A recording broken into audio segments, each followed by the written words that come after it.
Miss. Maraming salamat sa pagliligtas mo sa akin kanina. Utang ko sa yung buhay ko. Okay lang yun, ate. Ang importante ngayon, huwag muna tayo lumabas kasi delikado sa labas. Oo, dito muna tayo sa loob. Dahil safe dito. Kawawa naman yung kumari ko. Wala na siya. Kawawa rin pati yung anak niya. Miss, wala na si Sophia. Mickey, wala na si Sophia. Ano? Wala na si Sophia?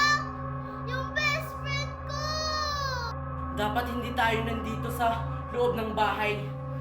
Kailangan nating pumunta sa kakahuyan. Maging ligtas tayo dun. Dahil may nakapagsabi sa akin na ligtas tayo dun. Nahihibang ka na ba? Paano tayo makakaligtas doon?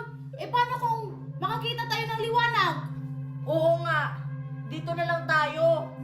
Alam niyo namang mga anak